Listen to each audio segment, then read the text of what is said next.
Playing cards didn't enter hoodoo as a game.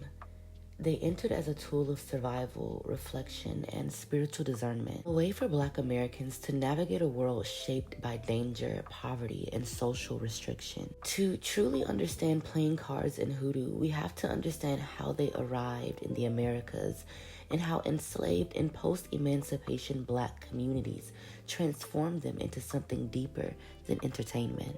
Playing cards entered the American South through European settlers, riverboat gambling culture, military camps, and general store and trade routes. By the 1800s, cards were cheap, they were common, portable, and widely accessible, even to the poor. And for Black Americans who were denied literacy, education, and access to formal spiritual tools, cards became an object that could hold meaning, much like bones, shells, household items, and the Bible itself. Hoodoo has always been a tradition of adaptation, taking what was available and transforming it into a spiritual language. Playing cards were no exception. In hoodoo, we already had signs and omens, biblical numerology, symbolic thinking, and divination through dreams, shells, coins, and natural patterns. So when playing cards entered daily life, they were absorbed into an existing framework of spiritual interpretation. The cards itself were not viewed as magical objects. However, they were seen as tools of observation, symbols layered with meaning, and a way to read conditions, timing, and even consequences. And this would work just like praying psalms, interpreting dreams, or consulting the elders. Playing cards became another lens of wisdom. After emancipation, Black Americans faced economic uncertainty, migration, labor exploitation, and unstable marriages and family structures due to slavery's legacy. Playing cards became a way to seek clarity before life-altering decisions. They were read before travel, before marriage, before court, during illnesses, for money choices, and to even discern enemies and conflict. Most Black American households centered the Bible, and hoodoo is deeply biblical, not in doctrine, but in symbolic spirituality, prayer, and psalms. And readers often placed the Bible on the table, prayed before pulling the cards, and used specific psalms for protection, mercy, or even clarity. The cards were never the authority.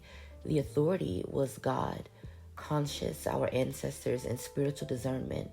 The cards simply revealed what was already in motion. Tarot existed in Europe, but it was expensive, uncommon, and not present in rural Black communities.